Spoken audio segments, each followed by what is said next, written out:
नमस्कार, मी अमोल किनोळकर. महाराष्ट्र टाइम्स ऑनलाईनवरती आपल्या सगळ्यांचं स्वागत.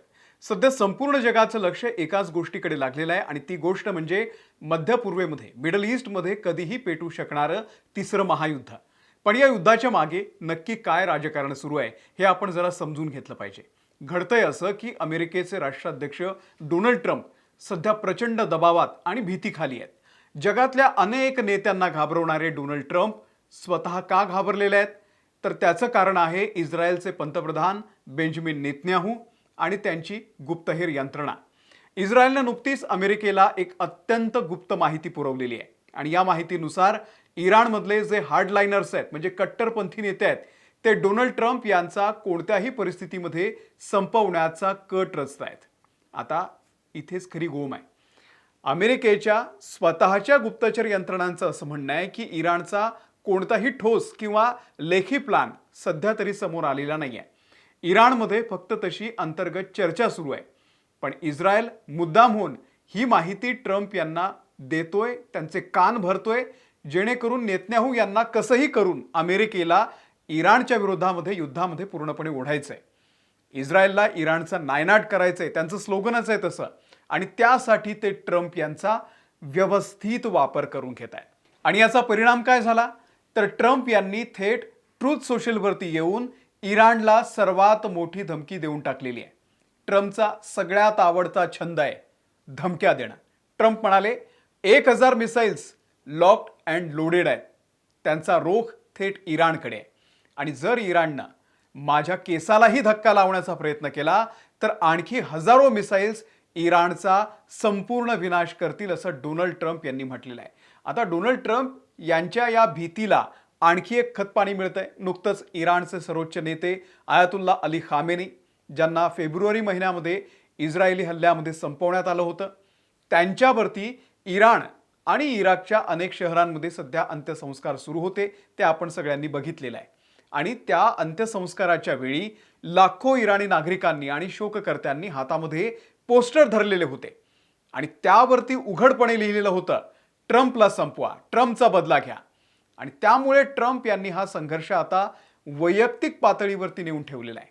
इतकी भीती वाढलेली होती त्यांना की नुकतंच नाटोच्या परिषदेवरून परतत असताना ट्रम्प यांनी सुरक्षेच्या कारणास्तव कतारनं दिलेलं नवीन विमान ऐनवेळी बदललं. जुन्या अमेरिकन राष्ट्रपतींच्या विमानाचा त्यांनी वापर केला आणि यावरूनच तुम्ही समजून जा की ट्रम्पची अवस्था किती वाईट असेल. ट्रम्पला झोपही लागत नसेल. इराण हा काही आता शांत बसणाऱ्यांपैकी देश नाही आहे. इराणनं अमेरिकेच्या धमक्यांना आणि हवाई हल्ल्यांना प्रत्युत्तर म्हणून या आठवड्यामध्ये अत्यंत आक्रमक पावलं उचललेली आहेत. इराणनं कतारला फोडले. बहरीन, कुवेत, जॉर्डन या देशांमध्ये अमेरिकेचे जे लष्करी तळ आहेत त्या ठिकाणी जोरदार मिसाईल टाकलेल्या आहेत. आणि त्याहून भयंकर गोष्ट म्हणजे इराणनं स्ट्रेट ऑफ होर्मुझ पुन्हा एकदा पूर्णपणे बंद करण्याची तयारी सुरू केलेली आहे. संयुक्त राष्ट्रातील यूएनच्या इराणच्या एका राजदूतानं हे स्पष्ट सांगितलेलं आहे की होर्मुझच्या सामुद्रधुनीवरती फक्त आणि फक्त इराणचा अधिकार आहे. तिथून जाणाऱ्या जहाजांना इराणला टॅक्स हा द्यावाच लागणार आहे आणि हा मार्ग कधी उघडायचा, कधी बंद करायचा हे इराण ठरवणार आहे. विचार करा. आणि यामुळे जगामध्ये पुन्हा एकदा ऊर्जेचं संकट निर्माण झालेलं आहे. आंतरराष्ट्रीय बाजारामध्ये कच्च्या तेलाच्या किमती प्रति बॅरल $120 वरती पोहोचण्याच्या मार्गावरती आहेत. आणि जर हा मार्ग इराणनं पूर्णपणे बंद केला तर काय परिस्थिती होईल? आपण सगळ्यांनी ते सगळं भोगलेलं आहे. त्यामुळे भारताची चिंता आता अनेक पटीनं वाढलेली आहे. आता आपण त्या मूळ मुद्द्यावरती येऊयात, ज्या मुद्द्यावरून हे अख्खं युद्ध सुरू झालं होतं आणि जे आगामी काळामध्ये जगाला विनाशाकडे नेऊ शकतं ते म्हणजे इराणचा अणु कार्यक्रम. CNN institute for science and international security या संस्थेच्या सॅटेलाइट फोटोंचा हवाला घेऊन एक अतिशय धक्कादायक खुलासा केलेला आहे. जून 2026च्या उत्तरार्धामध्ये अमेरिका आणि इराणमध्ये एक अंतरिम करार झाला होता, MOU. आणि या करारानुसार इराणनं आपला अणु कार्यक्रम थांबवण्याचं पूर्णपणे मान्य केलेलं होतं, असं अमेरिकेचं म्हणणं आहे. ज्याच्या बदल्यात अमेरिकेनं इराणला खुल्या बाजारामध्ये तेल विकण्याची सवलत दिली होती. पण ट्रम्पनं करार पाळलाच नाही. करार संपला असं जाहीर केलं आणि त्यामुळे इराणनं पुन्हा आता अणु कार्यक्रम सुरू केलेला आहे. तिथे बांधकाम सुरू केलेलं आहे. अमेरिकन आणि इस्रायली हल्ल्यांमुळे इथे जे मोठे खड्डे पडलेले होते ते इराणनं तात्पुरत्या जाळ्या आणि कव्हर्स लावून झाकलेले आहेत आणि तिथे दुरुस्तीचं काम आता वेगात सुरू आहे.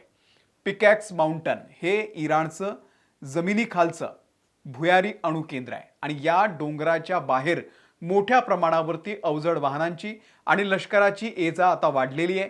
याचा सरळ अर्थ असा आहे की इराण अमेरिकेला आता अजिबात जुमानत नाहीये. ते छुप्या पद्धतीनं अण्वस्त्रांसाठी लागणारं युरेनियम एनरिच करतायत. आंतरराष्ट्रीय अणुऊर्जा संस्थेनं IAEAनं आता हात टेकलेले आहेत इराणच्या समोर. ते म्हणालेत की हे जे सगळं संघर्ष सुरू आहे, चालू युद्ध आहे, त्यामुळे इराणच्या प्रकल्पावरची देखरेख आम्हाला करताच येत नाहीये. आता अमेरिकेच्या वरिष्ठ अधिकाऱ्यांनी थेट चेतावणी दिलेली आहे की जर इराणनं आपलं युरेनियमचे जे साठे आहेत ते अमेरिकेच्या स्वाधीन केले नाही तर आमच्याकडे लष्करी पर्याय तयार आहे. आम्ही हे अणुप्रकल्प कायमचे जमिनीखाली गाडून टाकू. म्हणजेच अमेरिका पुन्हा एकदा इराणवरती एअर स्ट्राईकची धमकी देते.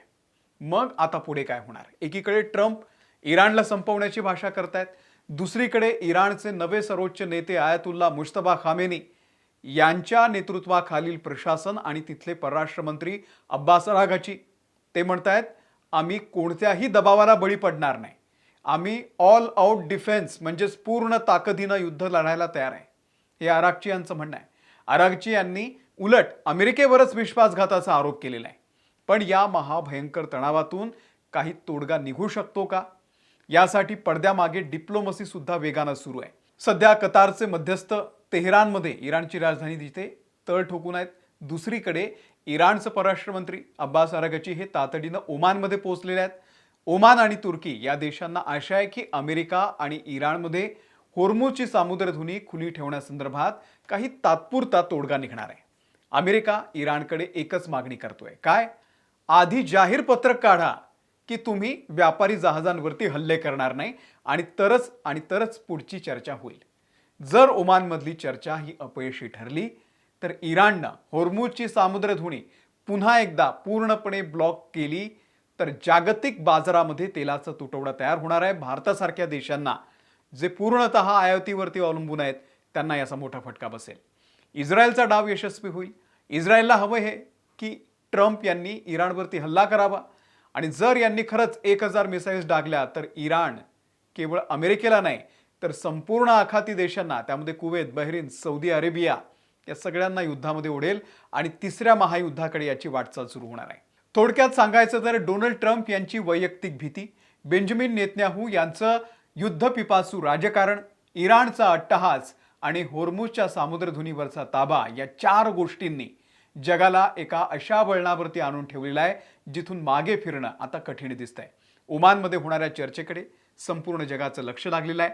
या चर्चेतून शांतता प्रस्थापित होते की पुन्हा एकदा युद्धाचा भडका उडतोय हे आपल्या सगळ्यांना पाहावं लागेल. तुम्हाला काय वाटतंय?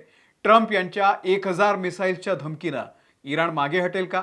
की इराण जगाला पुन्हा एकदा आर्थिक संकटामध्ये टाकेल, होर्मुझची सामुद्रधुनी पूर्णतः बंद करेल? तुमच्या प्रतिक्रिया खाली कमेंट बॉक्समध्ये नक्की कळवा. व्हिडिओ आवडला असेल लाईक शेअर करा आणि आमच्या महाराष्ट्र टाइम्स ऑनलाईनच्या यूट्यूब चॅनलला सबस्क्राईब करा. फेसबुकवरती आहोत, ट्विटरवरती आहोत, त्यासोबतच इंस्टाग्रामवरती सुद्धा आहोत, तिथेही फॉलो करा. धन्यवाद.